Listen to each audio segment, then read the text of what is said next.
Yeah, come and take a look at the snow.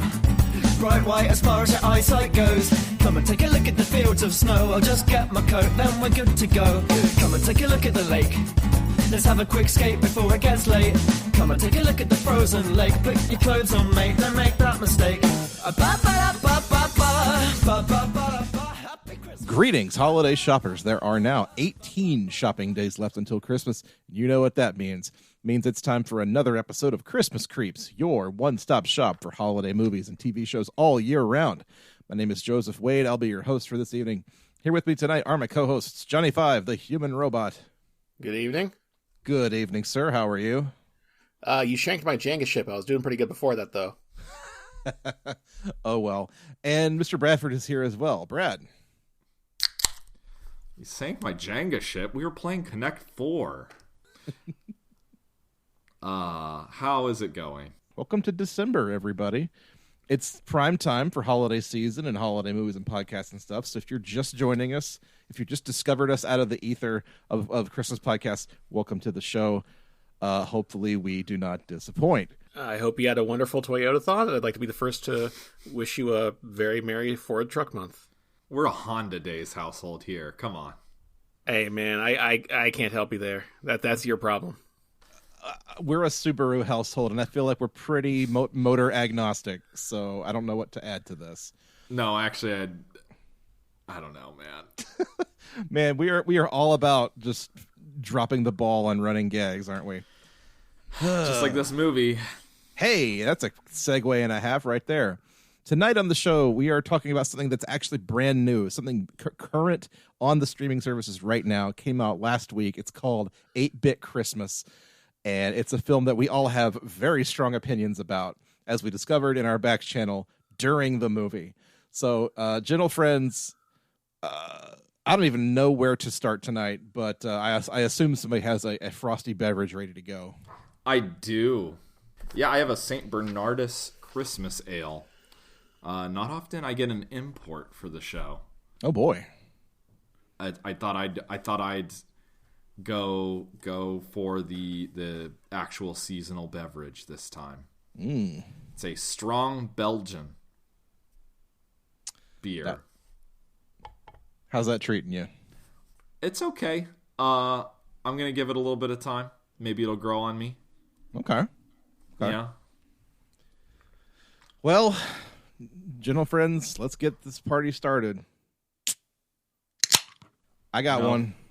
I got one here. I'm trying to get rid of all this Bud Light seltzer crap.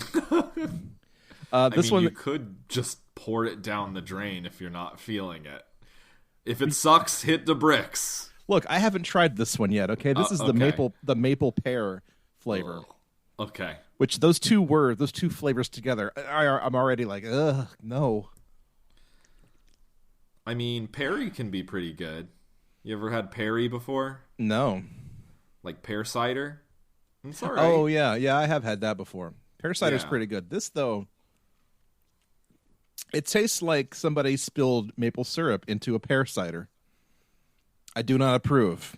This is actually like a bad combination of flavors. That was my fault. I'm sorry.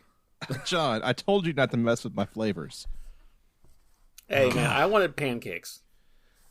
Listen, I told you we were going to go to Waffle House after the show, okay? Just hold your horses for a minute, or 60. So, let's move on to the giant Nintendo-shaped elephant in the room. 8-Bit Christmas. A movie... That movie sucks. Da da da da da da da da da da. Happy Christmas. Hey, good night, everybody. Let's go get pancakes. No, a movie that sold itself to us as like the modern remake of A Christmas Story that we always wanted, even though no one's ever asked for that. Instead is the biggest slap in the face to anyone who has ever played a video game. And I actually kind of feel insulted by it. Yeah, it's not too often that I wish that the advertised half bushel of Mimba berries was actually just that, but would have been better if it was. Yeah, let's hit rewind on this a little bit. So this was originally a book, which was modified by the same author into a screenplay. This came out on HBO Max just last week. It came out on Black Friday, 2021. And the advertising was, as John said, kind of pushing the sort of, hey, remember this angle. And you know what? We kind of had to do it. We're so known for video game chat. All of us are very, very avid around here. It seemed patronizing enough that we probably wouldn't have liked it. But here's the thing. We didn't like it, but in a very different way. For all the reasons that we thought we would hate it, we actually kind of enjoyed it. We hate it for completely different reasons. It's so bad. I was so upset about this after viewing it. I actually ended up tweeting essentially a spoiler for this episode. Yeah. Out. If you follow us on Twitter at Christmas Creeps, you know exactly where Bradford's coming down on this one. Like, oh my goodness. The whole way through this movie, I was kind of like sitting just waiting to be annoyed at video game stuff. And every time it would like lean into it, I thought, oh God, here it comes. And it never really went there. Like it never really went into the direction of being wrong about depicting video games in a movie, you know? To its credit, it wasn't obnoxious about it. I wish it was, because then I could be upset about it in that way. Because we could be petty about stupid video game crap, but instead we're going to have to be petty about like the basic building blocks of storytelling and cinema and how a Christmas movie is supposed to unfold. Because this movie, it walks right up to the line of being like a pretty standard, straightforward, like kids' Christmas movie, and then at the very end, it literally pulls the rug out from under you. It's astounding. It's marvelous. It's an emotional roller coaster. I went into this movie skeptical as hell, like expecting to hate it, and it's like a 90-minute runtime, right? And like leading up into the third act at like 70 minutes in, I was like, this actually isn't that bad. I actually kind of like it. And then it took all of that goodwill and just threw it onto the ground and stomped on it in the last 20 minutes. It's inspiring, really, in a way. It actually tugged at your heartstrings, and it held your heart in the palm of its hand, and you thought it was going to be tender and careful with it, and then it just squeezed the life out of it in the most cynical, horrible way possible. Yeah. And if you think we're overreacting, by all means, pause this podcast, go watch the movie, and then come back, because we are going to spoil everything about this movie, particularly the ending.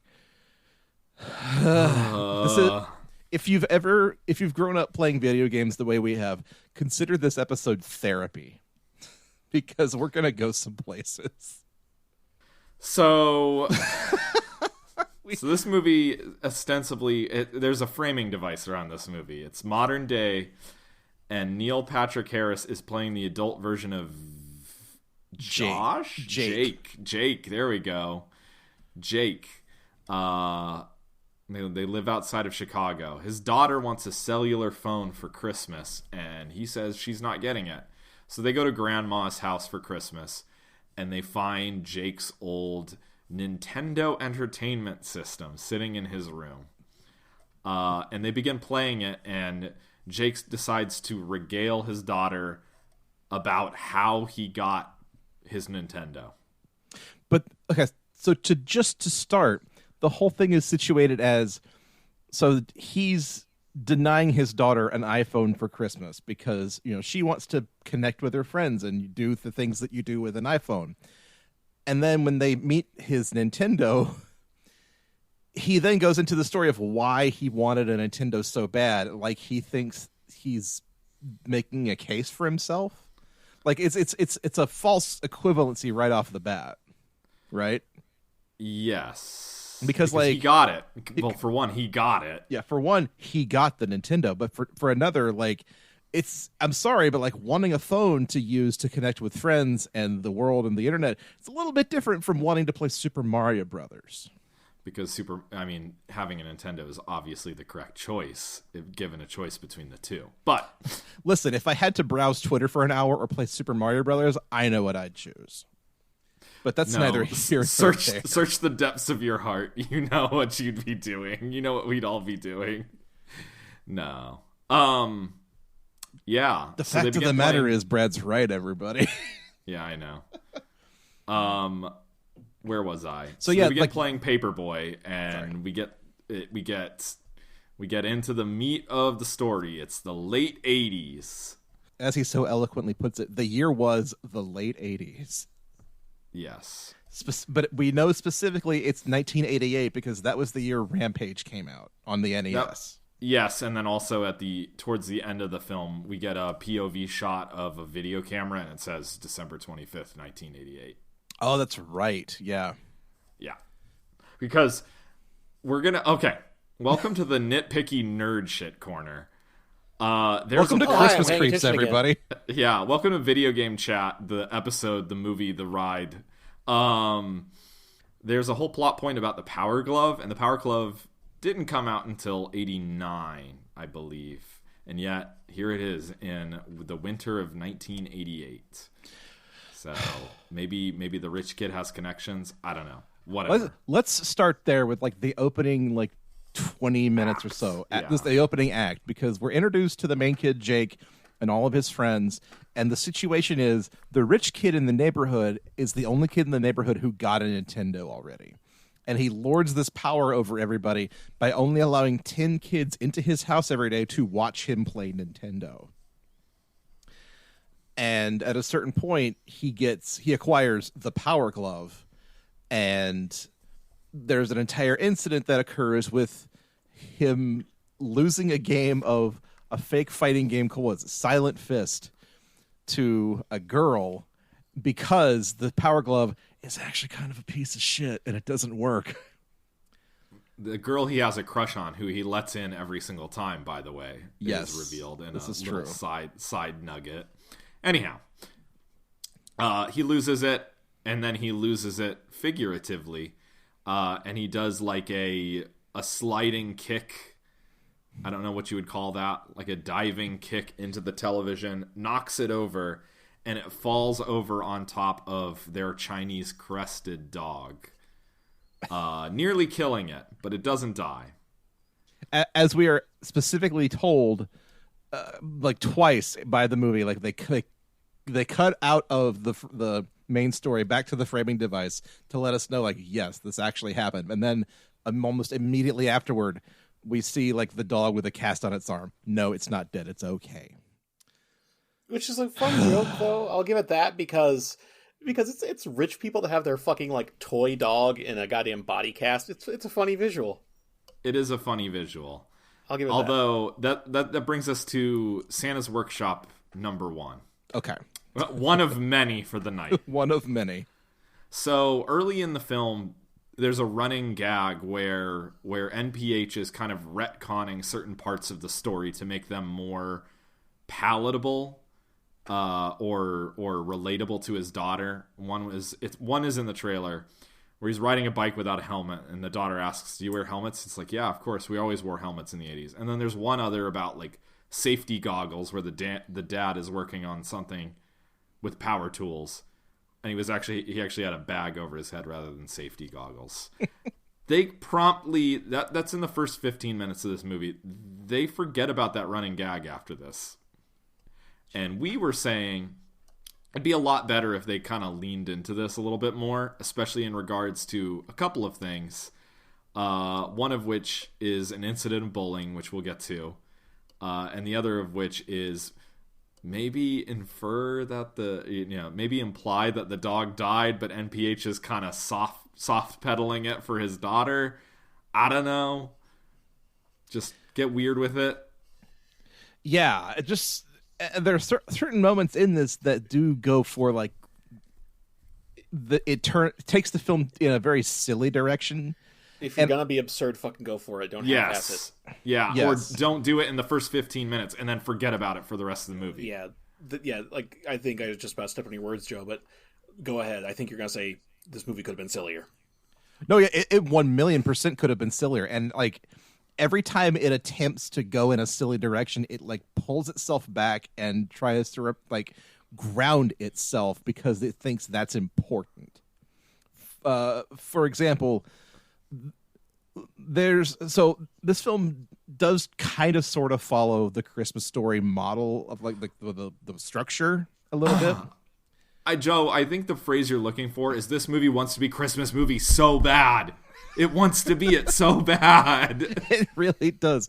But like, so the Scut Farkas character in this, because there's obviously going to be a bully that impedes the main kid's like quest to get a Nintendo. The bully is this like, and I don't know what to describe him as. He's basically a high schooler who's been held back into the 6th grade for God knows how long. The actual actor is 18. Yeah, this is an 18-year-old metalhead, just giant mountain of a pimply faced metalhead, and he's just constantly beating up on all the other kids on the playground because he can.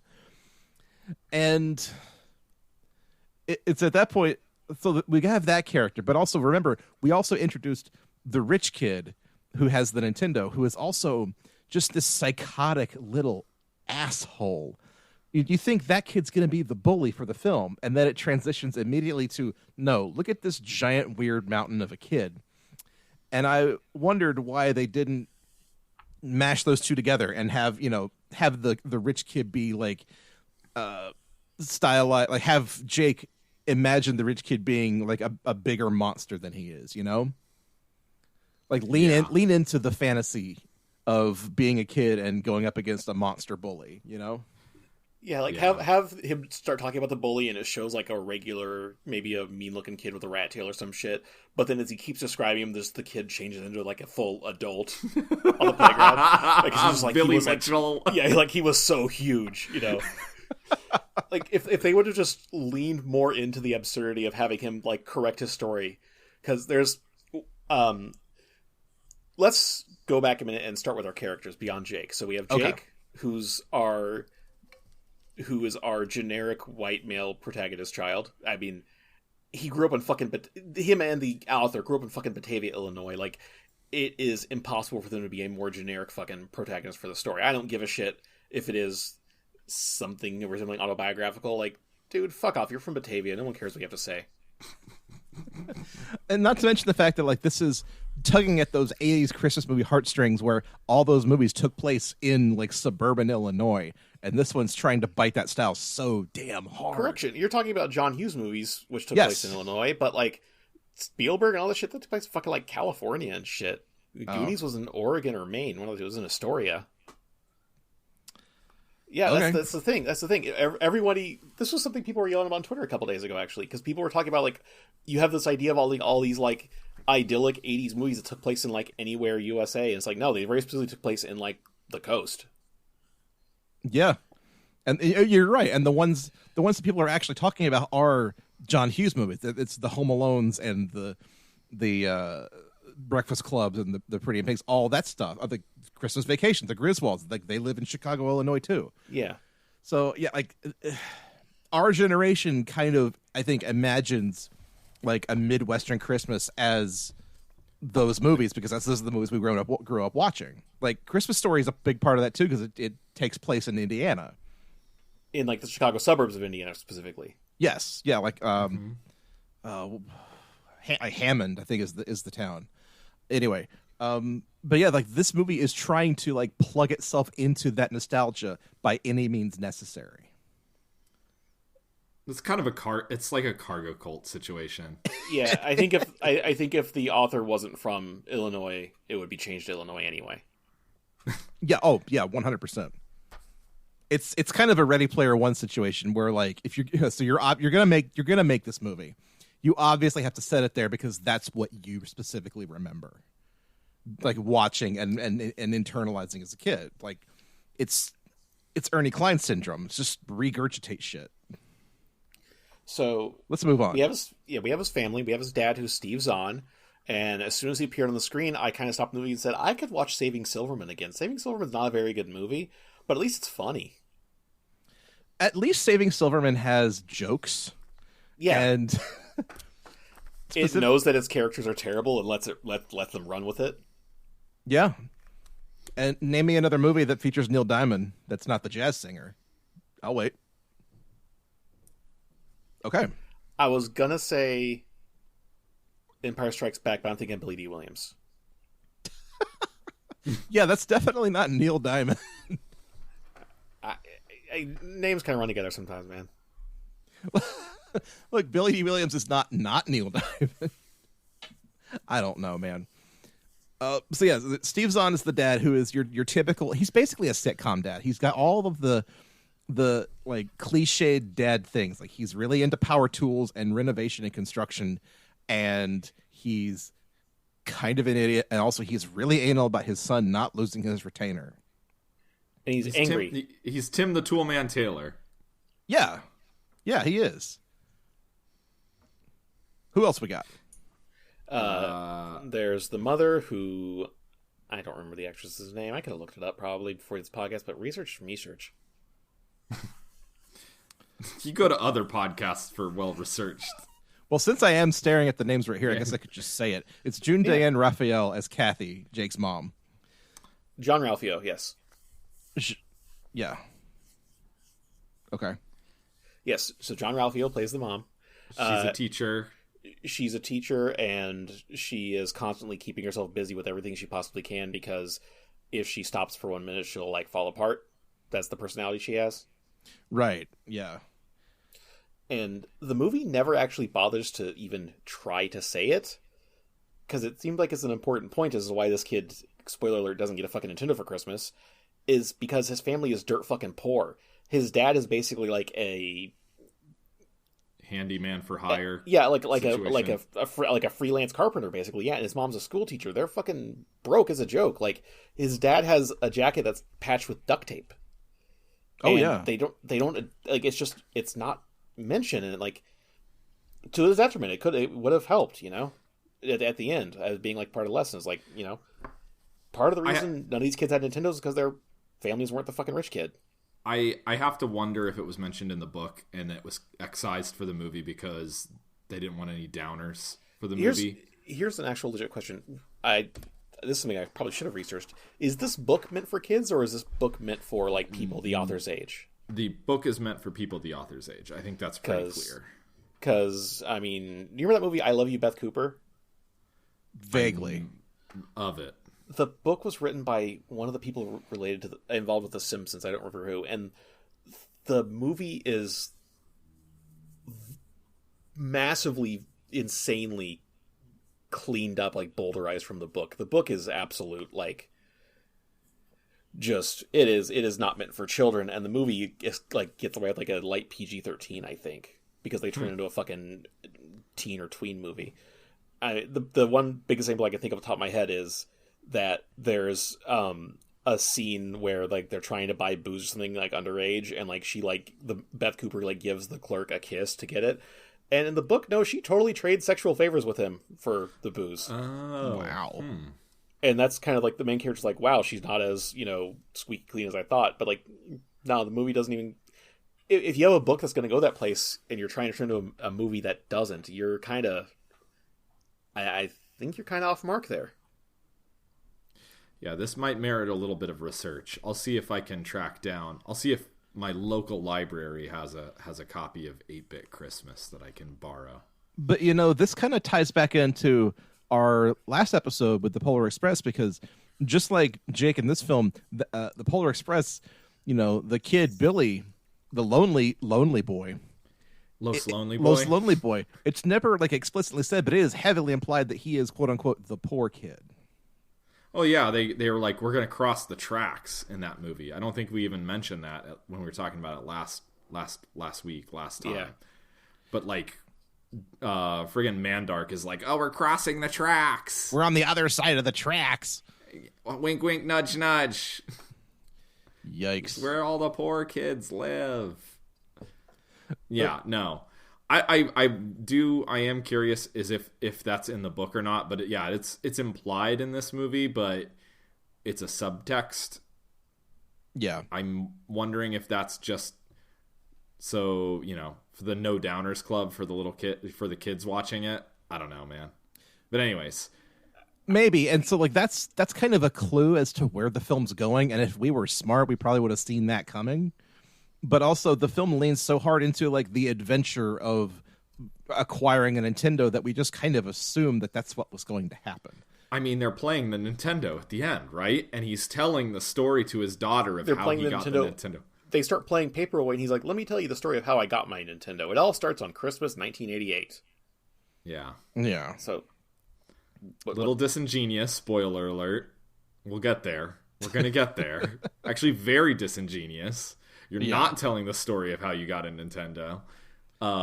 Spoiler alert. I told you that story so I can tell you this story bullshit. Yeah, exactly. Yeah. The last major character we got to talk about is Lizzie, Jake's little sister. Her thing is she wants a Cabbage Patch Kid for Christmas, which is the other like insanely expensive, hard to find toy that Christmas.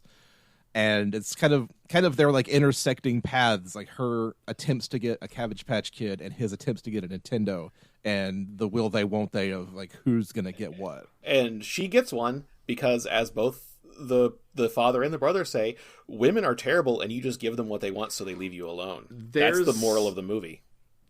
Yeah. We Yeah. were talking about this earlier in our back channel, but other than one of Jake's friends who is like motivated and ends up becoming rich and is sort of an entrepreneur, but at the same time, she's also totally one of the guys because she's the one that gets the baseball card scheme going. Yeah. Positive depictions of women in this film is very few and far between. And not that they're all negative, it's just they're either negative or nothing. Yeah, exactly. Yeah, I mean, not to dip a toe into that whole argument, but like this film definitely does not pass the Bechdel test. Ooh, no, not for a moment. All right. So we have our dramatis personae. So let's fast forward back. The dog has been crushed by the television, and all of the kids scatter. And so sort of their go-to source for playing the NES has kind of gone dry. But it turned... Oh, yeah, sorry. Because after this happens, what do all the parents assume? Oh, it's because video games are rotting these kids' brains. That's why they were messing around and all of a sudden got a dog injured. Well, we'll get to that too. Okay. Yeah. So in the meantime, when we're not following the thread of the kid actually playing Nintendo, like he does things like he tries to trick his parents into agreeing to one, and then when they realize that what they agreed to, they're like, "Oh no, absolutely not. We're not getting you one of those." And they do that annoying fucking thing where they're just like, "We're not getting you one of those Mimtendos, those Intendos." And it's like, motherfucker, you live in Chicago, and also, like, you author, you're fucking Polish. Don't you fucking say a goddamn word about foreign things being hard to pronounce. Billy, how do I rewind these Nintendo tapes? Sega tapes. No, see, the thing is, kid, you could have stolen upwards of one Sega tape. Peas. Peas. So, turns out the next day at school, their version of the Cub Scouts, Boy Scouts, this kid's supposed to be 12, is that right? 11 or 12, yeah. I think that's still Cub Scouts, but whatever, Scouts. They're having a wreath-selling rally, and the winner of this wreath-selling contest wins an NES. And so that becomes sort of the motivating factor of the second act, where it's every kid for himself trying to sell these wreaths. Friends are turned into enemies. Enemies even more so. Enemies even more so. The 18-year-old joins the Scouts. He doesn't really join the Scouts as much as he shows up. Just shows up and yells at them. I did enjoy that detail. Like the dad looks back, he's like, "Do you even go here?" But like, this is that being said, I do like that character a lot. Actually, I think that's one of the better characters. Is the metalhead kid. The metalhead bully was really fun when he was like being absurd. When he like dipped into like being an actual what a real '80s bully was like. That's when the movie got terrible, to be honest. Yeah, pretty much. Yeah, because like you got to keep the absurdity up. Because let me explain that real quick. One of the things is because the parents are dirt fucking poor, the mom is like a compulsive coupon clipper, and she bought Jake what are very clearly like girls' boots because they are Esprit brand purple with flowers all over them. I thought that was a really fun callback because I don't think Esprit even exists anymore. Yeah. But I remember that Esprit stuff. And also, this is one of those things where like I just want to say to Kevin Jacobowski, just like, go fucking yell about it on Twitter, you goddamn neolib dipshit. Because he puts the words in the present daughter's mouth of like, what's the difference between boys and girls clubs? What's the difference? Like, no, kids are still shitty. People are still shitty because they've raised shitty kids.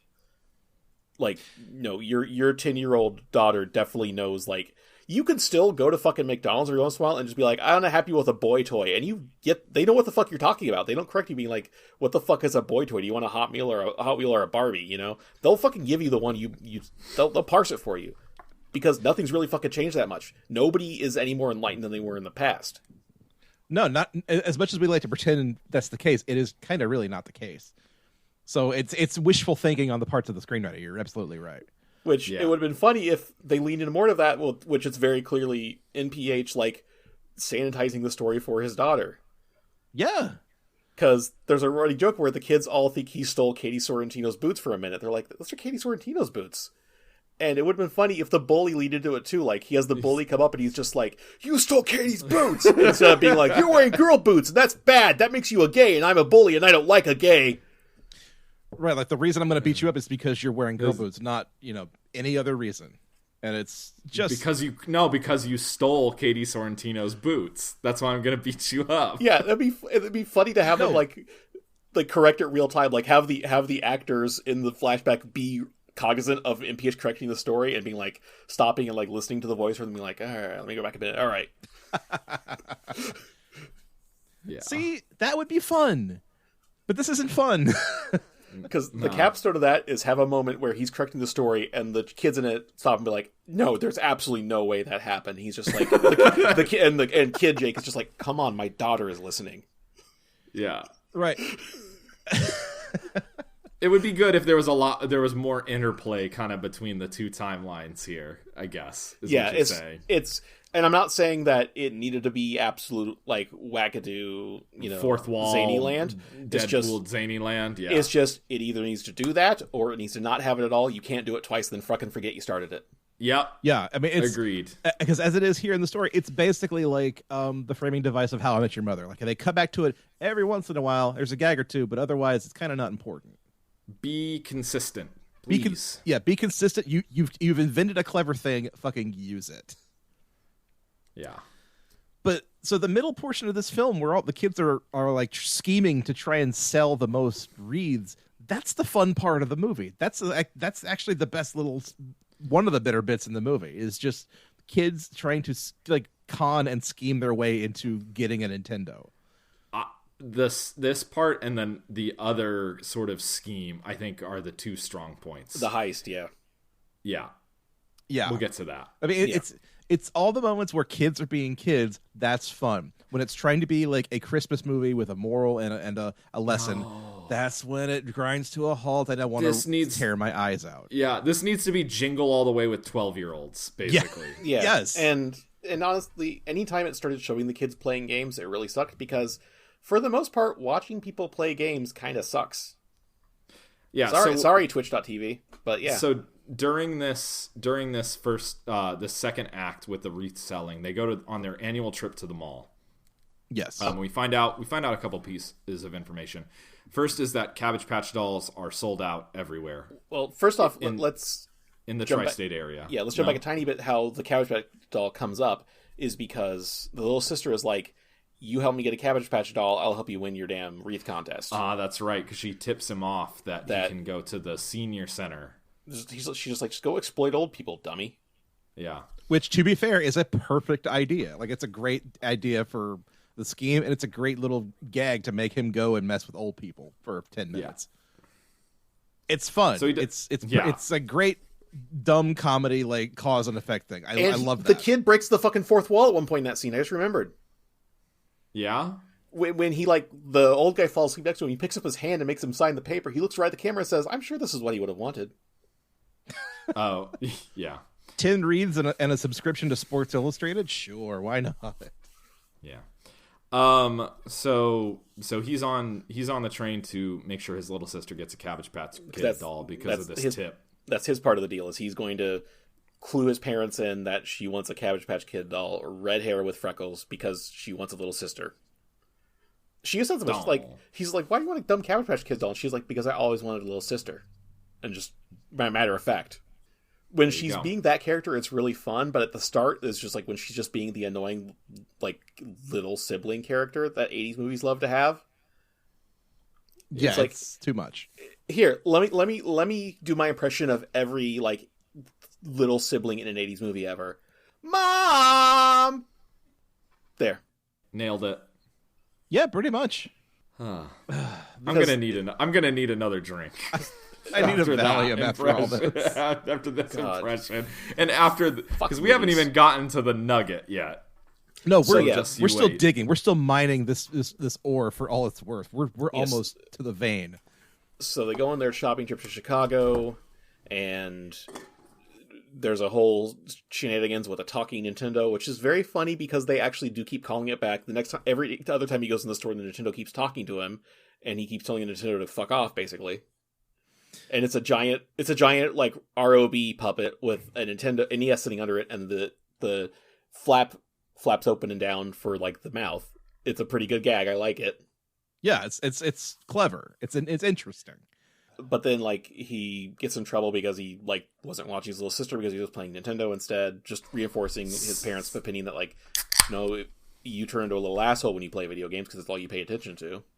Which, I mean, true, right? Not wrong, but I mean, fuck you, mom and dad. Yeah. Right. But so, we kind of glossed over that whole thing, like the TV falling on the dog, and then all the parents, like, suddenly deciding that video games are evil and running kids' brains, and there's, like, because there's a flashback in the fucking flashback. That's why we didn't go over it. It hasn't happened yet in the movie. But, God, like, this fucking movie. There's, like, a whole moral panic section of this movie where it's just parents being incensed over even the concept of video games. Because Timmy's dad, who's a podiatrist, who looks like fucking Riff Raff from Rocky Horror Show. That's another problem with this. It's. I mean, this was not unique to this because Christmas Story. How old was the actor who played the old man in Christmas Story when that movie? He was quite young, I think. No, the actor was in his 60s. Oh, hang on. Darren McGavin would have been.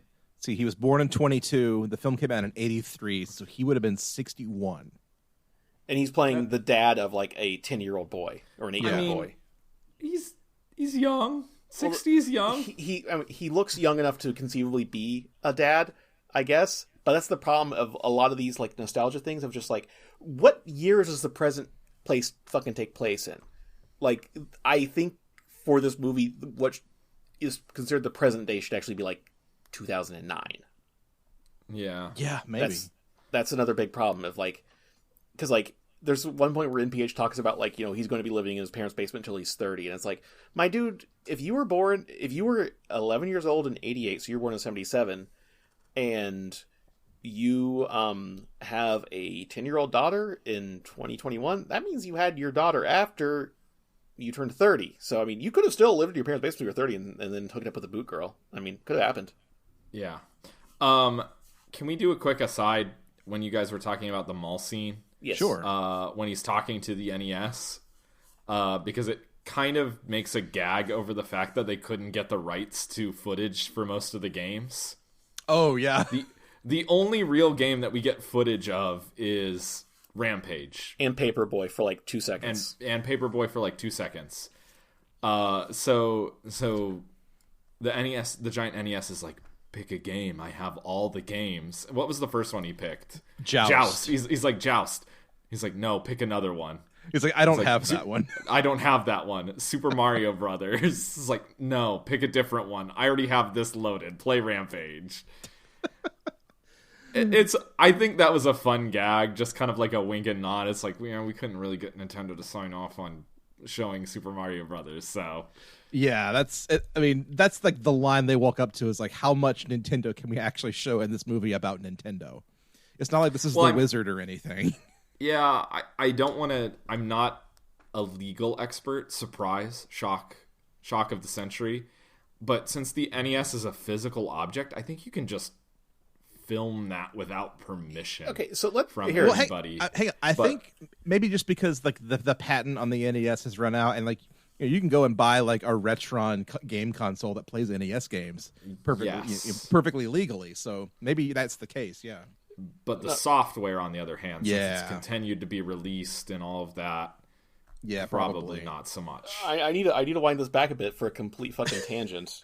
This is an absolute derail. All right, so the two games we showed are Rampage and Paperboy. The thing they have in common is that Midway developed them both. Joe, tell me about Midway. Well, I do know Midway is an American game studio. Specifically, I'm pretty sure they're owned by Warner Brothers now. Am I correct? But think about who they were back in the day, though. They were not just Midway, but Midway, Bally Midway. Bally Yeah. Midway. Oh, And what do you know? And what do you know about Bally Midway? Bally Midway made pinball machines. They also made. They also acquired what other company that made pinball games? I don't know where this is going, John. Williams. They acquired Williams, who made Bally- Joust. If they got the rights to fucking Rampage and Paperboy, they could have gotten the fucking rights to Joust. But they're all owned by the same fucking company now. But here's a thing: the port of Joust for the NES was written by HAL Laboratories, by Satoru Iwata, no less. So there's some gray area there that maybe the rights to the NES port of Joust are not owned by Williams. See what I did? See? I know a thing or two. Thank you, Mr. Kirby Man, for not letting Joust be in this movie. So I think there's actually, that may actually be the reason. I think they've shown the Joust box. They showed a bunch. They actually showed Off-Road, which I believe is an NES, like a Nintendo game, if I'm not mistaken. Brad, so they showed some box art. Yeah. when did the NES port of Joust come out? It came out fairly late in the life of the console, if I'm not mistaken. Let me check this. NES Joust. Let's see. So it was written quite early on in the Famicom's life, but it wasn't released until a lot later, if I'm not mistaken.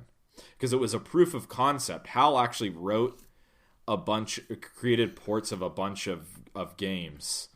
Okay. Western games. So, it was actually... According to professionalmoron.com, which is a great resource, I suppose. My website. Yes. No, they have an entire article about the arcade history of Joust, and it says the NES port of Joust came out in 1988.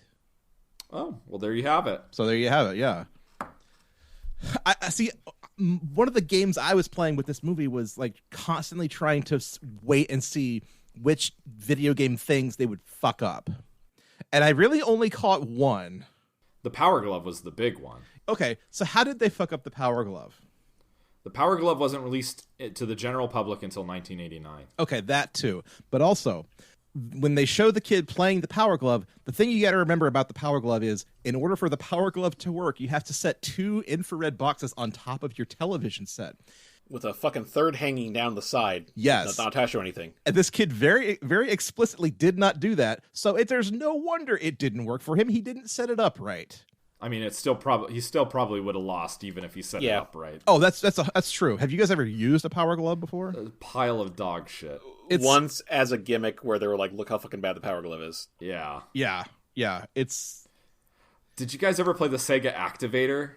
No, I never got to. My friend had one, and man, oh man, it gave the Power Glove a run for its money of how bad it was.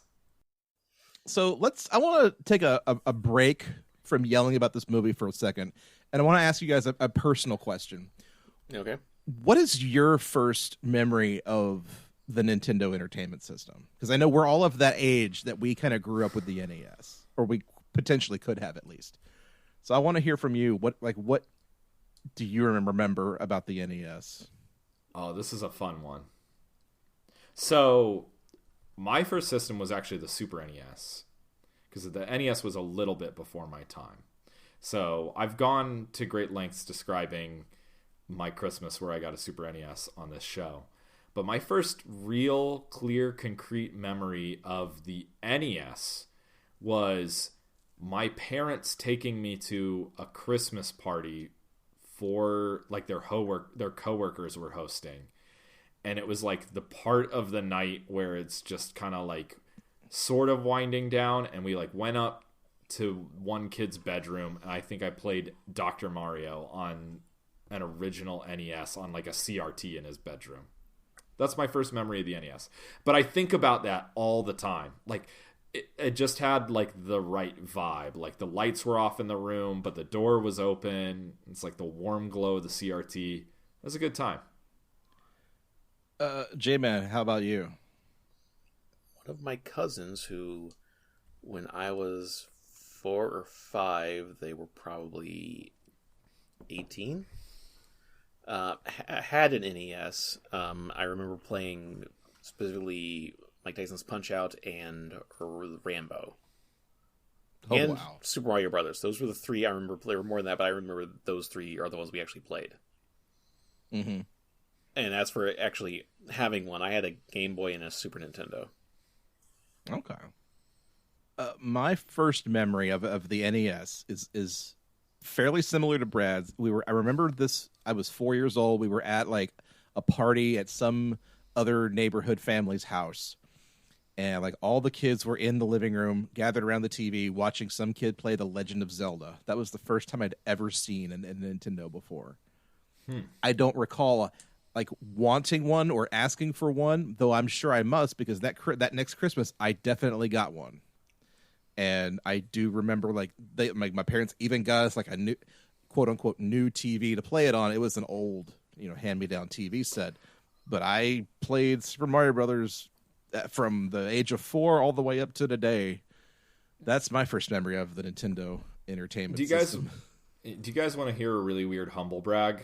Okay. So the fact that your parents said they got you a new TV for that. When I was little, my parents had like this dedicated monitor that they had gotten from somewhere, like a yard sale, for me to play Super NES on, right? Mm-hmm. And I loved that thing, and it was great. But eventually, consoles got more modern, and it kind of fell by the wayside, and I started using a projector eventually. You guys know about PVMs? Hang on, wait. You used a projector to play Super Nintendo? No. Later, when I was in high school, we got a projector for the basement. Oh, okay. And I started playing stuff on that instead of the little monitor. Okay, this little computer. I was about to be extremely jealous for him, and I'm still jealous because you had a projector. Yeah. But okay, I'm sorry. Where were you going with that? But do you guys know about PVMs? No. So they're like these really highly sought after professional grade monitors that are used in like television production and medical situations, but apparently they're like super good for playing retro games, right? Right. Apparently I was playing on a PVM and I got rid of it. That was a PVM that I was playing games on. Get wrecked. And I didn't know it, and then I have no, like, they threw that thing out years ago, but now those things command like multiple hundreds of dollar prices because they're so sought after by retro collectors. Right. And I wish yeah. I had hung on to it. Oh man. Cuz like it took me a very long time, but I like all the buttons on the front that did very specific things and stuff like that. I realized only a couple of years ago, so I was like, I think that was a PVM, but I didn't. I mean, 8-year-old Brad wouldn't have cared. He didn't know any better. But, no, why would you? Yeah. Oh man. So what we're getting at here is like, this is not an isolated incident. This person having this memory of wanting or owning an NES. This is, kids all over America, all over the world had this memory. Well, if not of the NES, then of something else. Because my white whale was kind of the N64, where right. I really wanted it and couldn't get it, and things like that. Because I didn't even know video games existed when I got my Super NES. Right. Yeah. Okay. But oh gosh, I would have sawed off my own leg and given it away to get an N64. I mean, deal. Not now. Oh, okay, never mind then. Anyways. Well, yeah. With the retro game market being what it is now, you might have to saw off a leg to get one. Deal. Hey. All right. So let's get back on track here. So we haven't even gotten to the third act yet. No. So the heist. Brad, tell me about the heist. No, we're not there yet. No. The fucking wreath bullshit. Yes. The wreath. Let's finish up the wreath. Okay. The wreath arc. So be sure to drink your Ovaltine. Yeah, this is be sure to drink your Ovaltine in a nutshell. Go for it. All right, so it's the wreath contest has finished, and we arrive at the big night at the scout meeting, and 2 prizes are revealed, and the kids don't care about them. And there's a really great moment where a kid dunks a globe into a conveniently placed garbage can. It was the only guffaw that I got out of this movie. That moment. What was the third prize again? Remind me. The third prize was a subscription to Boys Life magazine. That's right. Yeah. And the dad is like one of the dads is like, oh man, I grew up on Boys Life. It was the Scoutmaster. He's oh. Yeah, the Scoutmaster is like, oh, I grew up on that. I love it. He's like so pumped about it. The second prize is a globe. And it turns out that Jake ends... It's a globe, Brad, of the whole world. All of it. World. Slam dunk into a trash can. Dunk. All right. So the kids are all like so over the other prizes, as they should be. So the first prize, it turns out Jake won it. Jake won the first prize from selling wreaths to old people in the mall and at the senior citizen at the old folks home. He did it. But then, so the box is exactly the same shape as an NES, and he goes up to it, and it is revealed that it is a series of World Book encyclopedias. And then we're treated to a flashback in the flashback, where there's an emergency PTA meeting where there's this whole moral panic that you described, where the podiatrist, the rich kid's dad, goes on about how bad video games are, and the Scoutmaster is in attendance, so he ends up pulling the first prize, and they end up banning games from being sold in the entire county. Like, this is the kind of ridiculous you need to lean into movie, but you didn't. Yeah, and I want to go on the scene for a second here, because they do that fucking herd eater movie thing of just like they basically are finding any reason to blame for the kid being an asshole other than the fact that they raised an asshole. Exactly. Yes. Yeah. And so they blame it on video games, and also he has ADHD, a rare condition.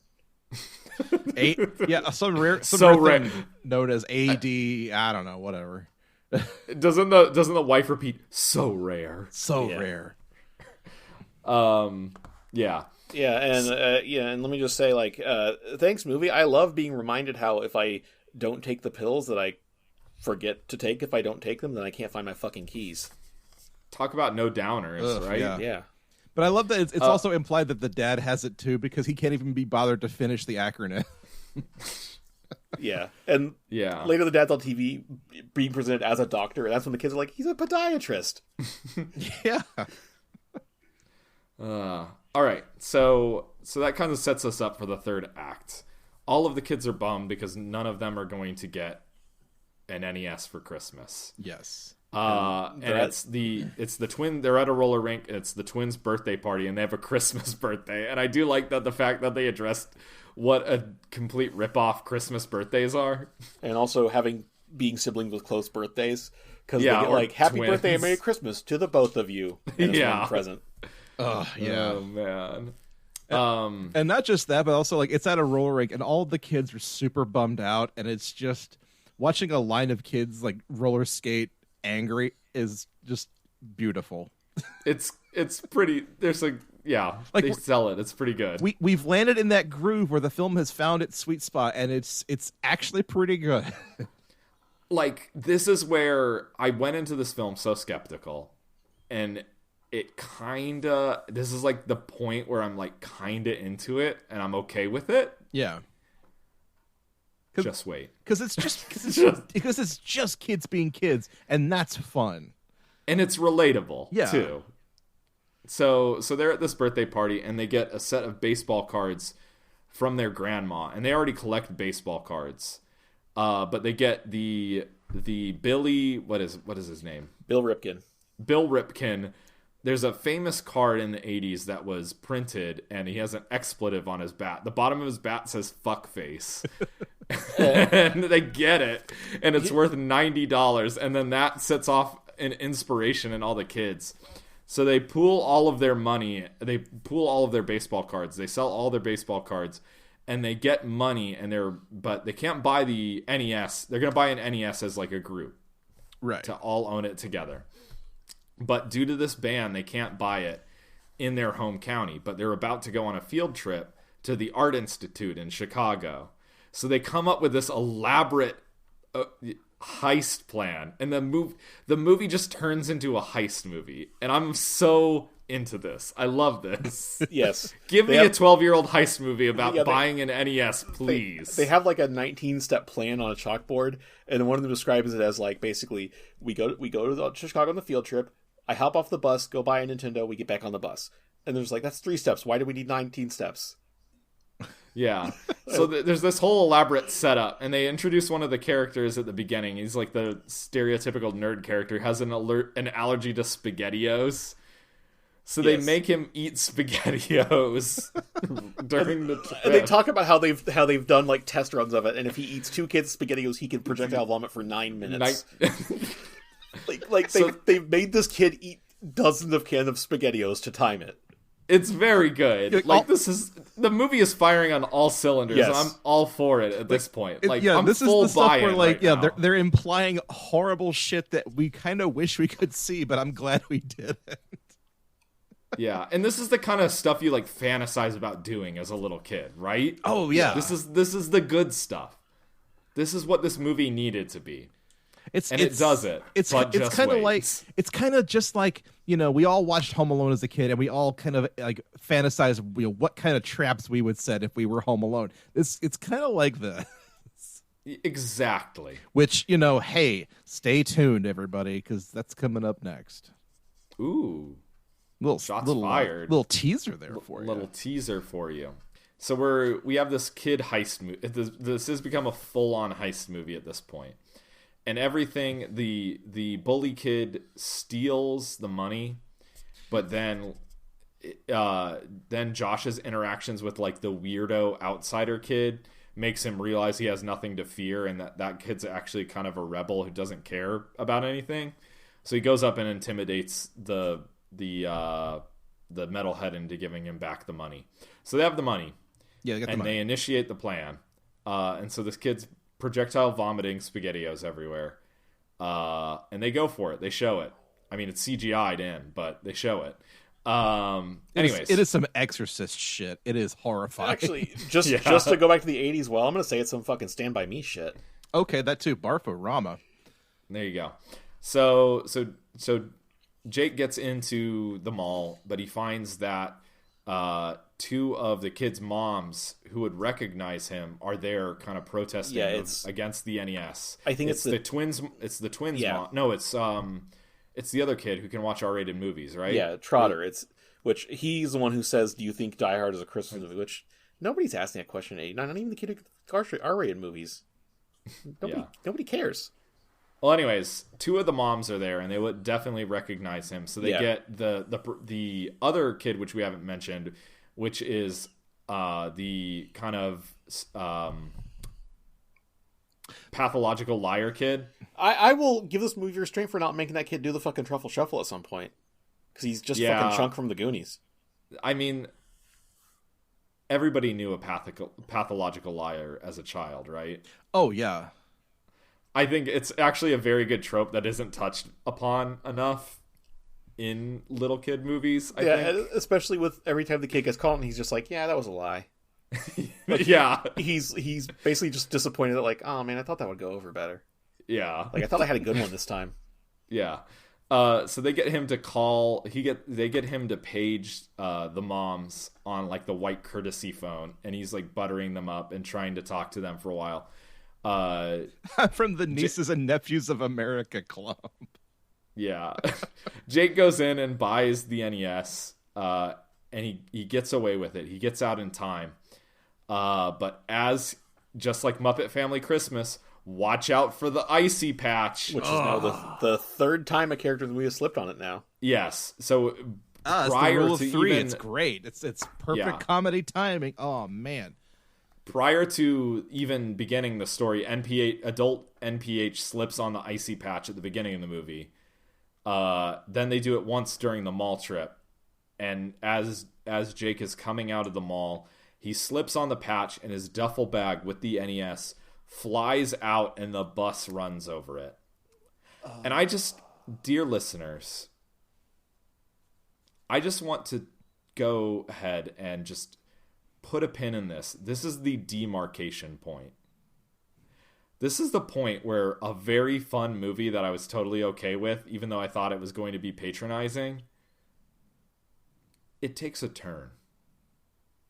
It takes a turn that I've seen so few movies do in their last 15 minutes of their runtime. And it burns every ounce of goodwill that it built up in the last 70 minutes. I guess Brad is saying is that Jake's there. It's almost Christmas time, and he's standing there in yet another line, waiting to get just one last Christmas gift. You guys. So you're saying God put that Nintendo in the street for it to get run over on purpose? Yes. It wouldn't surprise me if this were a little bit more of a religious production. That would absolutely be the moral. Oh my god! Can I just say that real quick? One of my favorite details in little touches in the movie is when the NES gets run over, and he's like freaking out over it. It cuts back to the NES, and it just inexplicably explodes in a fireball. Yes, that was good. That's the moment. From that point on, it is pure fantasy because nothing that happens after this makes any corporeal sense. It's all downhill from here. So I'll take over here. So basically, the kids are all dejected because, like, they sold all their shit for this, and they, there's really not much to do other than, I don't know, beat the shit out of Jake for dropping it, wasting all their fucking money. Didn't even talk about David Cross as the scalper. Yeah, I know. So what happens no is, reason. Yeah, there's no reason to talk about it, I guess. Yeah, but David Cross plays a scalper who is, like, they meet early in the movie because he's the one that sells him a Cabbage Patch Kid. And he has a blonde one with freckles and a red-haired one. And I thought the joke was going to be that he had, like, counterfeit Cabbage Patch Kids because, like, a big thing with all of them is they came with, like, birth certificates that were, like, basically actually just the certificates of authenticity. Yeah, see, I thought this was going to be a bigger deal than it was because, like, when they walk away with the blonde Cabbage Patch Kid, like in my head, like the warning bells are going off. Like, nope, this is a mistake. You're getting the wrong one, and that kid knows it. But he calls them black market Cabbage Patch Kids, which makes me think that they're like counterfeits. And he talks about like the mark on the butt. I don't know if that's somebody who knows more about Cabbage Patch Kids. Cabbage Patch Kids absolutely have their ass signed by one of the designers. Okay. I think his name starts with an X. I think his name might be Xavier. I remember that. I remember the X. So these are just lettuce farm babies. Lettuce farm babies. Oh no, these are the Garbage Pail Kids. Well, anyways, the only reason I bring up David Cross is because he did an okay job earlier in the film, but now he's like the weird like moral guidance after he destroys the NES. He's basically the hobo Santa that imparts the lesson of the movie. Only not really, because we're not even there yet. Oh my god. He's the wise janitor, here to clean up puke and dispense wisdom. Yeah. I just want to hear the last 15 minutes through somebody else's lens. Okay, I don't want to have to relive this. Yeah, so David Cross is just like telling him, like, his story tells him is that he really wanted a donkey when he was little. And of course he never got a donkey, but that's an insane thing. But he said the important thing was Christmas was the time he spent with his family and had good times no matter what. Even if he didn't always get what he wanted, it was still fun because it's Christmas and Christmas, basically, Yeah. So he kind of tells this is fine. This is all fine. This is something we've said before, is that the most important part of Christmas is that you're just kind of there having a good time. Yeah, you're having a good time with whoever the fuck you feel like being with. Doesn't have to be family. I think family definitely qualifies as one of those if it sucks, hit the bricks thing. Yes. Yeah, I mean, but the family you choose. Exactly, the family you choose to be with. And I think if you've listened to this podcast long enough, you know that we are not ever going to promote like sort of the material part of Christmas. It's a part of it. It's inseparable at this point. Yeah. Obviously, we all have gifts we like to getting, and giving gifts is great and part of it. But we're not jagging on this movie because it's sort of trying to take the high road here. Yeah, it is fun to go onto Twitter like on December 25th and see all of the kids being like, my mom's a fucking bitch, she got me an iPhone S instead of an iPhone XS or whatever, But it's like, I remember where at Fart used to like retweet all of those the day after, like kids being mad they didn't get a sports car. It was very good. Yeah, but it's like, I'm not to defend those kids, because kids are being fucking clowns. But at the same time, it's like, we've kind of created a society, we collectively here, where you tell those fucking kids, hey, if you don't got the cool thing, you're not as good as the other kids. Their parents love them more because they bought them the cool shit. It's a problem. Yes. It's a problem. Yes. Anyhow, back to the matter at hand. I suppose. So yeah, then it kind of snaps back, and they go. What we're trying to say is this is a good moral, and it's fine. But that the movie does not stop there. Yeah. So what happens is he goes back to goes back and then Christmas, and his sister gets the Cabbage Patch Kid, and she knows he helped lead the parents the right way because she didn't want to. She saw how his Nintendo scheme went, and was just like, I got to be a lot more subtle with this, Right, because at least at the end of the day, she got a Cabbage Patch Kid, not necessarily the Cabbage Patch Kid, but she at least got what she was after. Yeah, she got the doll was what she wanted, and that's and it was the fact, and it really for her it's the thing with the thought that count, the fact that the brother went to the pains of making the parents be like, look, she wants a Cabbage Patch Kid, and the fact that it's halfway right. Yeah, and she thanks him, and that's the last reasonably cute moment, subtle, sweet moment of the film. So then you go through, he opens up all the presents, and then they find, sitting in the corner, one last present from Crazy Rich Uncle Dan. Yeah, who lives in Japan. Who lives in Japan. Yeah, who the mom... I was prepared to be extremely angry at the thing that I thought was about to happen in this movie. This is where the emotional roller coaster began, because I thought, you are not about to just steal the last plot element from A Christmas Story, are you? But that's the problem. The thing with the Christmas Story, the entire point of it is, I think we talked about this on our episode, is the kid never asked his dad for a BB gun, and as soon as the dad found out through third hand, he's like, oh, I'll go get him. When I had one when I was 8, what the fuck ever, Yeah. Of course. But still, they're going to pull this, like, check out that present in the corner. Deus Ex Machina. Yeah. Ugh. Yeah. And I was very upset about this, because I thought this is where this movie was going. Which, it would have been funny if it did, and they're like, oh, this is a Famicom, though. Like, do we have an international adapter? Do we have a TV with the right fucking, like, frequency? Like, can we do anything with this? See, I would have been annoyed at this, because they were playing an NES at the beginning. So obviously the uncle in Japan wouldn't have gotten him an NES. It would have been a Famicom. Right. I was prepared for it to be a Nintendo Entertainment System from Japan, even though that's not where they sold Nintendo Entertainment Systems. And then I would have been very annoyed, but for a very different reason. Yes. My brain immediately went to like, the funniest thing would be if this was a fucking PC Engine. I would have respected this movie so much more if they actually did that. Sega How Master amazing System, would that be? What the fuck? How amazing would that be? Oh. But no, what is it instead? Like the double... It's a light bright. Triple double fake out. It's a light bright. It's a Japanese light bright at that, which, again, do they have a fucking international adapter to make the Japanese light bright work? You don't need international adapters for most Japanese appliances. Do they actually use the two-prong thing? They use two-prong, and it's only 10 volts up from US. Yeah. So unless you're running like a space heater or something, you can run Japanese stuff in US outlets and vice versa. Good. Okay, that's good. Yeah, I've only been to Europe where I had to have like an adapter to the adapter to get my fucking laptop to work. Yeah. Yeah, and US and Japan are very similar. I have a slightly similar experience with what's going on here in this film. One of my uncles one year for Christmas, because he had been to France on a vacation, brought back and gave to me for Christmas a French edition of Monopoly. Uh-huh. Which I was like, thanks. I don't speak French.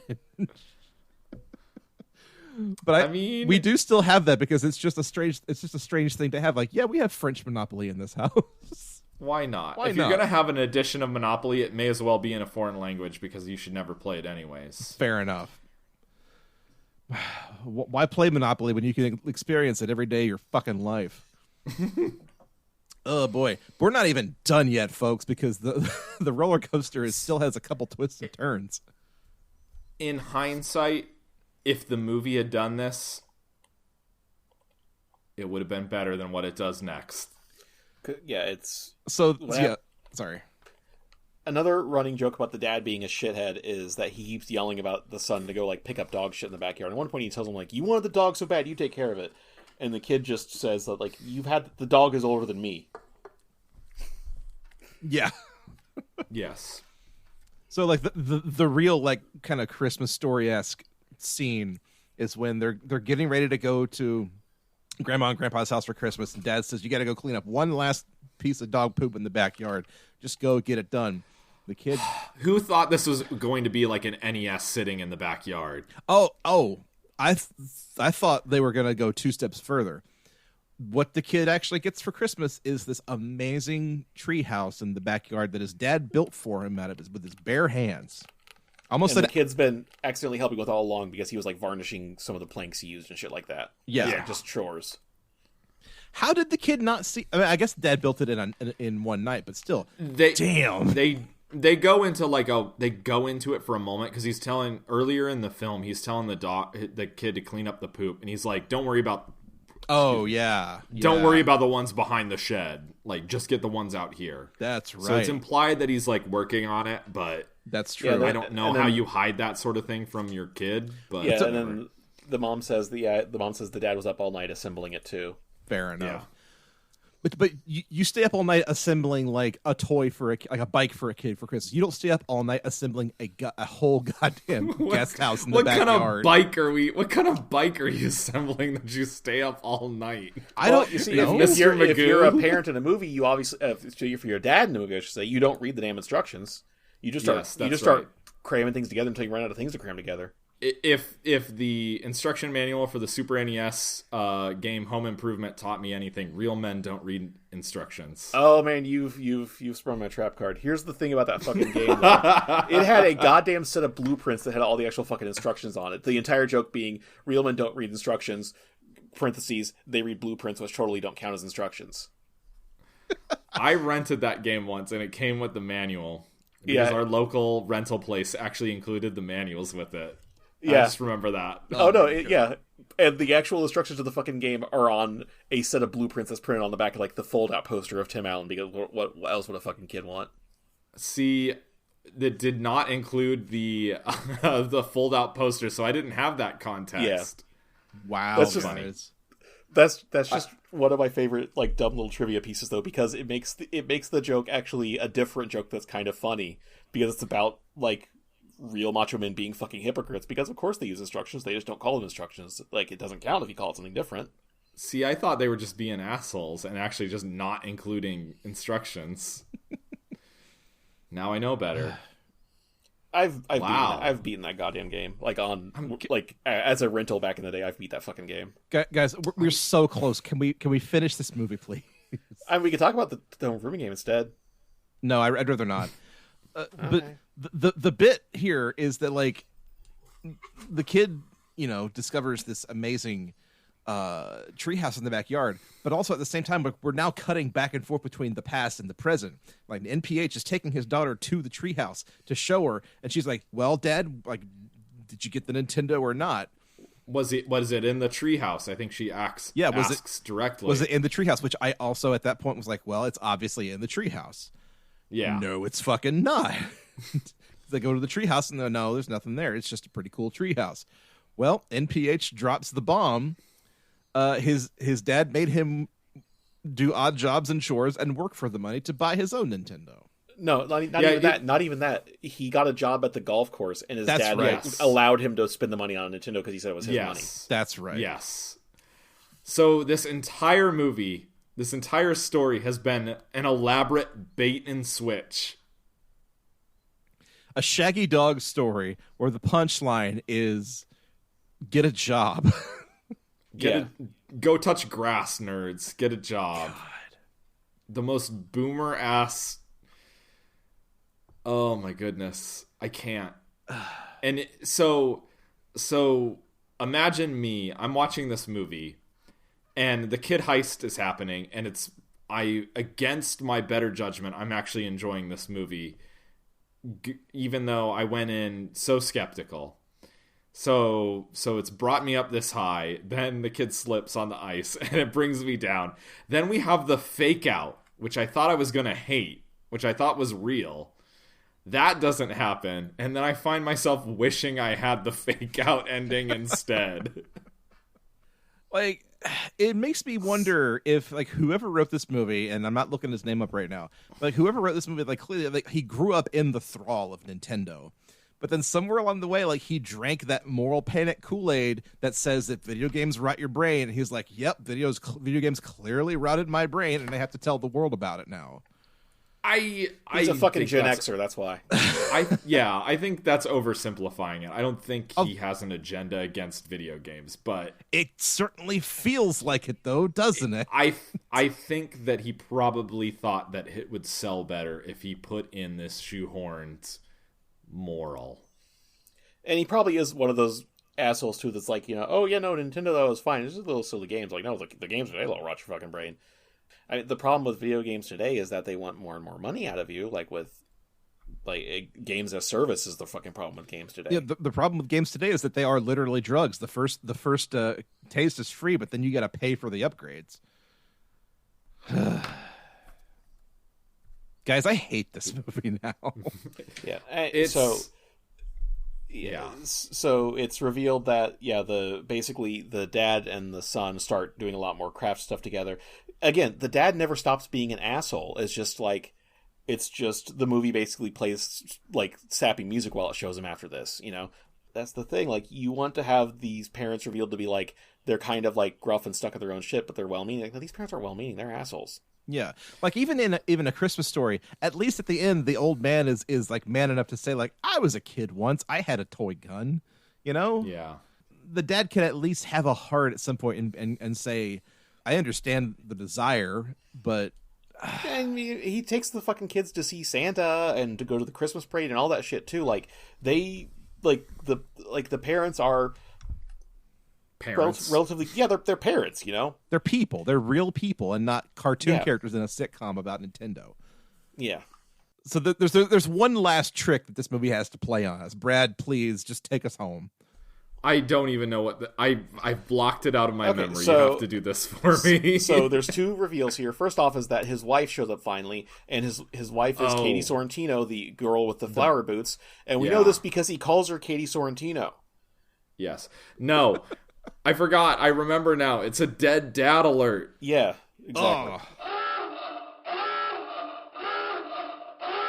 Knowing in advance or in retrospect that it happened, there were a couple of signs in the movie that there was a capital T tragedy looming, because like the daughter asked the dad, like, "Are you going to be okay?" Yeah, at the very beginning. Yeah, she's like, "This Christmas is a little different." Yeah, or whatever. Yeah, they like hint and dance around it, don't they? They sure do. Oh my god! And see, the messed up part about this is most of that didn't even register to me until the absolute very end. It could have, and I mean, you even could have had the same kind of sentiment if it just happened in more than the last fucking 2 minutes total. Like, you could have had it feels so unearned, is what it is. Like, you could have had it be the entire time you being, the had known the entire time that, the dad had passed away. Or, they could have taken a moment to humanize the dad more than beyond a sitcom character who's always carpenting, never stops carpenting. Yeah. And Carpenter Rain. And the last shot is basically a close-up of the place setting at the dinner table for the dad with his, like, Black Ops cup. Yeah, cup. So, which implies that this is probably the first Christmas since he's passed away. Right. Yes. Or they're doing a very weird setter. And here's Thank you. Here's what I'll say. My father passed away in February of 2020. And if you're going to pull this shit in the movie, Kevin Jacobowski, that's your name, Kevin Jacobowski. I literally want to fucking fight you like in real life. Like, I will find you and shove your fucking head through that damn screen door on that Polish submarine. I don't even give a fuck. Hey-o. Oh my god. Hey, this movie was to stoop, so will I. Fuck you, Kevin. So, yeah, it's not a great time. It's a real hell of a thing to try and pull, especially when it hasn't earned any of it throughout the rest of the film. I mean, it's just fucking Remember Me again. That goddamn Robert Pattinson movie. No, the Robert Pattinson movie where the end of it was that, oh, by the way, this happened on September 10th. Yeah. Wouldn't it be crazy if Remember Me was about Robert Pattinson trying to get a Nintendo Wii? Or no, wait, no, GameCube.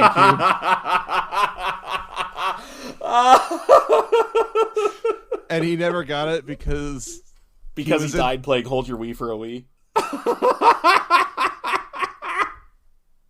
Oh! Any closing comments before we go to the crankometer? I mean, I know I make a lot of in poor taste jokes because I find it funny.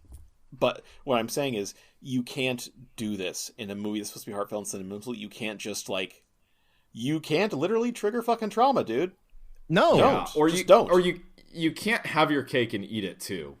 You can't make it 80 minutes of a childlike romp and then try to pull this in the last 10 minutes. Yeah, it's, you know? It's like a Shyamalan-esque twist ending that, like, if M. Night Shyamalan wanted to get into like treacly Christmas movie territory, he would be like a fucking like serial killer in the genre. But I'm glad he doesn't, because that would emotionally traumatize every living human. And again, like I said earlier, if it was established that these parents are fucking poor and that was acknowledged in the movie, it could have had a scene with the kid and the dad in the treehouse being like, you know, sorry we couldn't get you a Nintendo, man. It's just it's fucking what, like $300 back then. Yeah, it was a ridiculous amount of money for the 80s, let alone for now. Yeah, and he basically just like, you know, but look, you know, if you want to, you know, start saving up money, you know, here and there, I'll help you find some places. You know, if you want to try to find a summer job, I'll help you find one. I'll hook you up. You know, you can get one.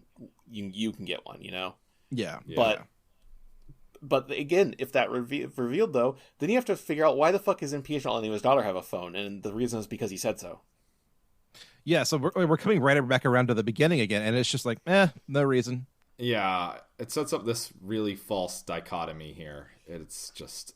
It's such a sour note. Like, that's where we're going to have to leave it, because we still have crankometer shit to do. Yeah, that's more of the boomer shit, too, where it's like, can you imagine not having a smartphone today? No. It's different.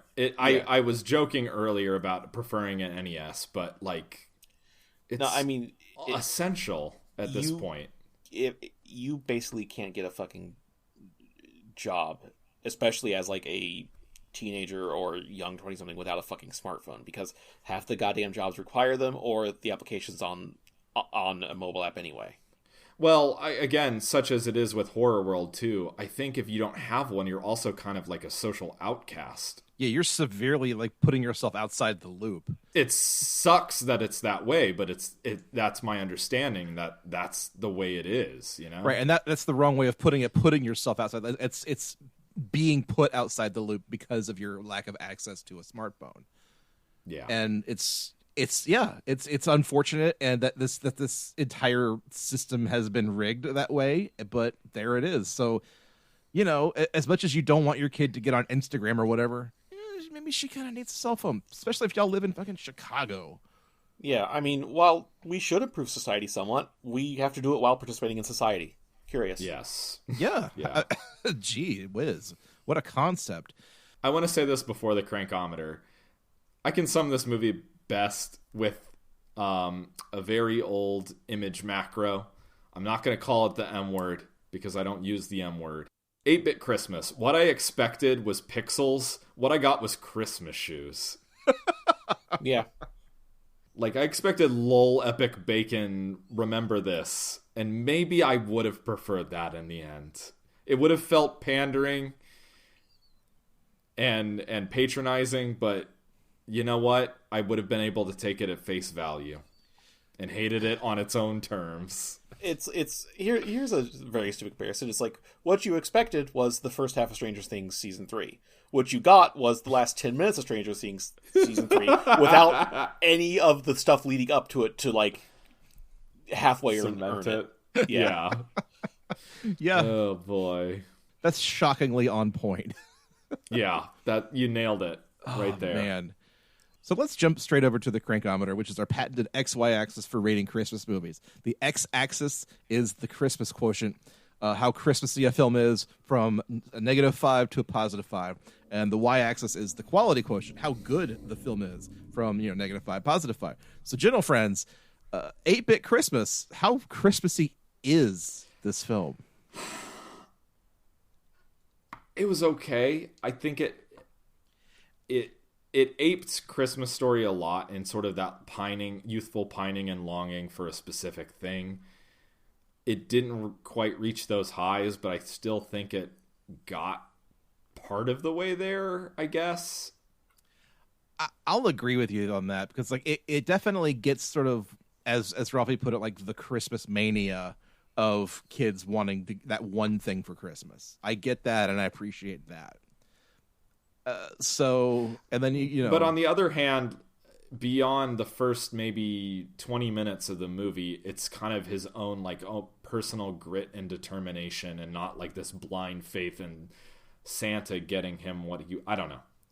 It's still Christmassy. Yeah, the thing with Christmas Story is that because it incorporates so many other short stories, you don't spend the entire time about Ralphie yelling about a BB gun. Like, the shit with the bullies does nothing to do with BB gun. The tongue on the pole, nothing to do with it. The bumpus house, nothing to do with it. There is so much stuff there. Lamp. Yeah.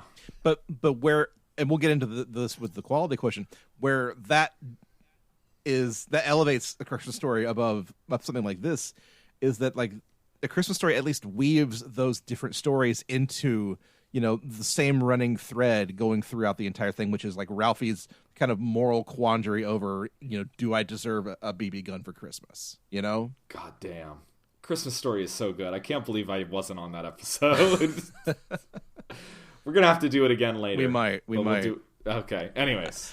So as far as like the Christmas like element of this film, and sort of kind of like the realness of some of the places it goes, barring the end, mind you, I want to give this at least a 2, you know? I think a 2 is about right. Because I would give it a 2. They definitely get there with sort of the way kids behave around the holidays, wanting that one ridiculous gift. I definitely remember, you know, Christmases like that. And, you know, some Christmases where you're a little bummed out because you didn't get exactly what you wanted. Like, I get that too. And yeah, I think, yeah, with the Cabbage Patch Kids dolls, I think it also kind of channels that a very interesting social phenomena that Jingle All the Way touches on, where there's like one toy that every kid wants that Christmas, and of course there's not enough. I think that's a really fascinating thing that happens at Christmas, and this kind of gets on that too, to its credit. One note I'll give on that though is that like I was kind of expecting there to be some sort of conversation about like, well, the daughter wants the toy that's hard to find, and the son wants the toy that's hard to pay for. Yes. Where do you meet in the middle, you know? And the answer they land on is, well, we'll pay David Cross to give us a fake version of the Cabbage Patch doll. Well, yeah, I think a 2 is perfectly fine. It doesn't misuse Christmas until it gets to that just weepy ending. But even then, I don't know that it's necessarily enough to warrant a negative score. No, not on the Christmas scale. Because this isn't a problem with its misuse of Christmas. This is just a problem with storytelling. That's perfectly fair. So yeah, I think we're all agreed on a 2. Any other comments? That's fine with me. I mean, it knows what it's trying to do with getting the Christmas vibe. It doesn't quite nail it. Definitely not as well as Christmas Story. Mm-hmm. But it doesn't do... It handles what it's trying to say about what Christmas is really about in a really fucking ham-fisted way by having the daughter literally go, so the moral is that I'm not getting a smartphone, but Christmas can still be okay. Yeah. Yeah. Yeah. Yeah. All right, so then the y-axis, how good is 8-Bit Christmas? God. Take it away, guys. My God. What a shit show, am I right?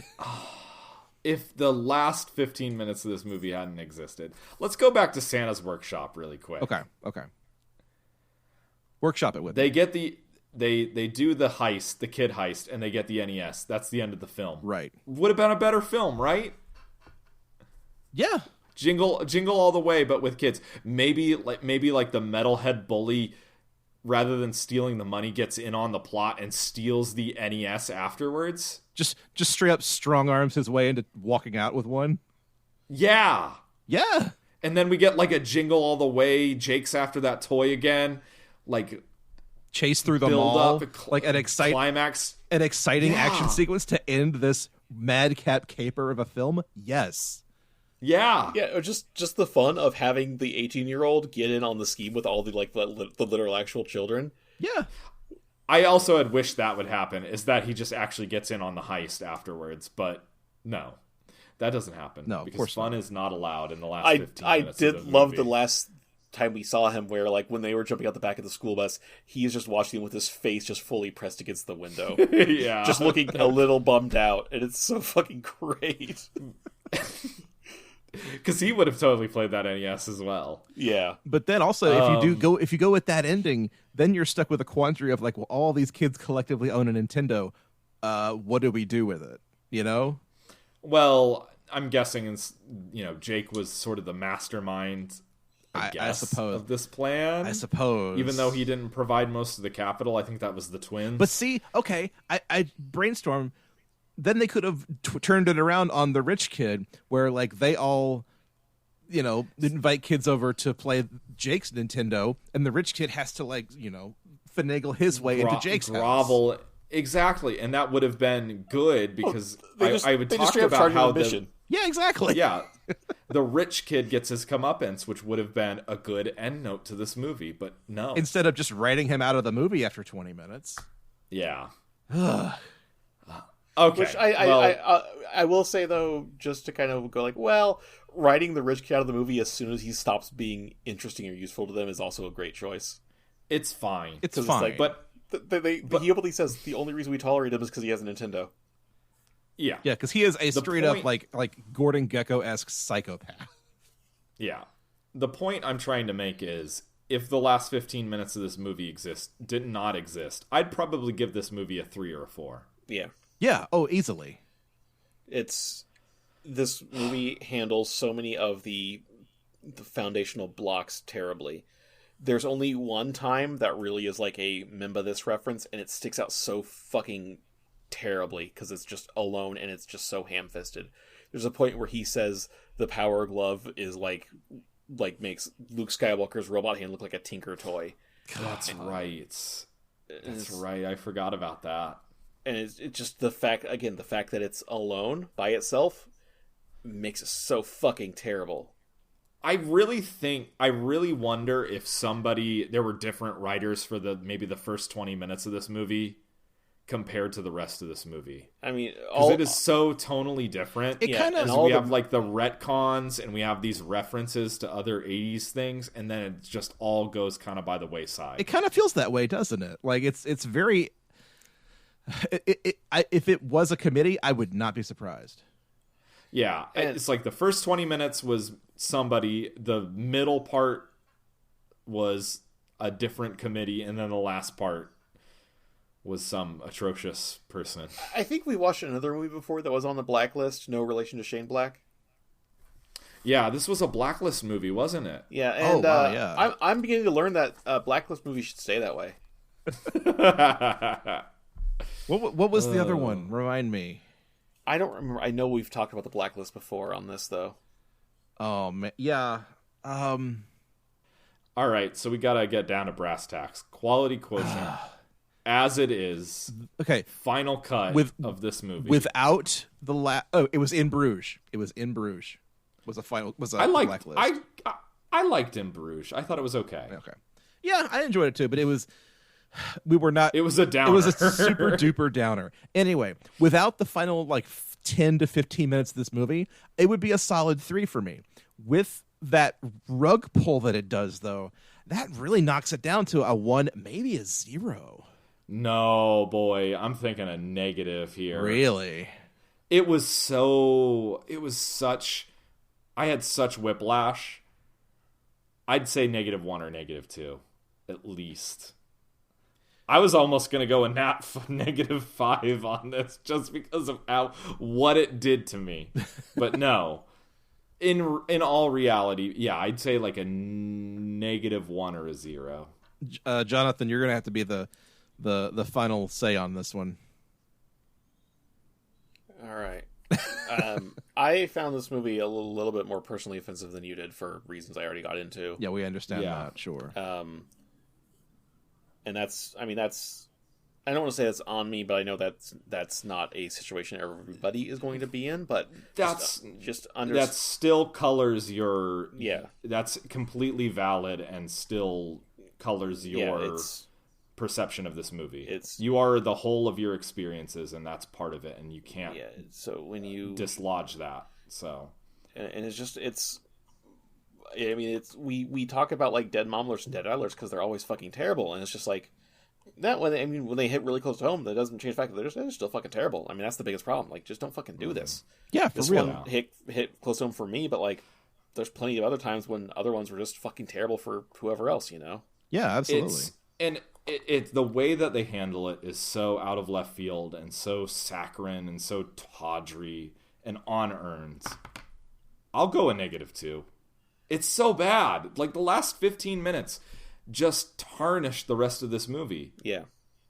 It's so bad. Like, even I've lived a very charmed life that I don't have this situation, but it's so bad even coming without this experience, you know? Before then, the movie serves pretty well as a medium quality, I'll say, and I don't mean that necessarily in a bad way. I'm just saying, like, there are definitely better things out there, definitely worse things out there, but like a medium quality, like, totally rad 80s, like, movie. Sitcom version of the 80s, basically, you know? Yeah, like the Goldbergs, like any Christmas episode of the Goldbergs, basically. Yeah, is what you're describing. Where it spends some of its time just going through like sitcom tropes, and the rest of the time being like, remember the 80s, pretty much. Yeah. And because this movie hits a lot of like, you know, relatively normal beats for a movie, and especially like a lot of like sitcom. I think I'm sort of tropes too many times a day, but sitcom tropes like, you know, the asshole dad, the overworked mom, the bratty little sibling, everything like that, and it does all of that and to the service of this shitty fucking maudlin end, which is a lot of people on IMDb saying, "Oh, maybe tear up." It's like, no fucking shit it did. That's the goddamn point. That's what they were trying to do. They were trying. Committee. Yeah, they were trying. They were like. It's the same thing with like how every single like Oscar bait movie, you know, like Joe, when someone says a movie's Oscar bait, what do they mean?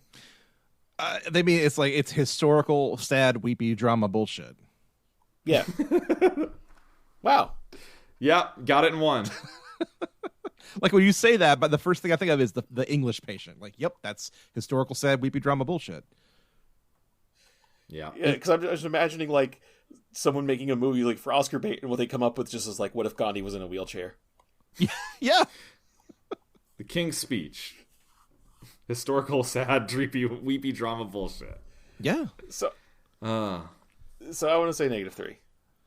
I'll give it to you guys. I'll allow it. I will allow a -3 because it's just such a dramatic left turn from everything we saw before that, like, even my girlfriend who you know, she likes, you know, I'm not gonna disparage it at all, she likes sappy stuff like that. She hated the end of this movie, and like, it's just nobody was left happy at the end of this, and it really left a sour taste in my mouth, and like, I didn't see it coming. Because at the end of the day, who is this for? Because like, the people who would have enjoyed the ending of this movie certainly wouldn't have enjoyed the first 60 minutes of this movie, right? Yeah, of course.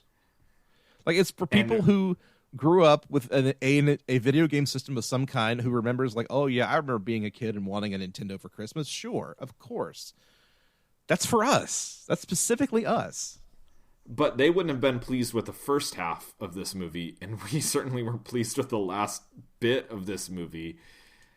It's obviously, it's so by committee. It's just, I don't know.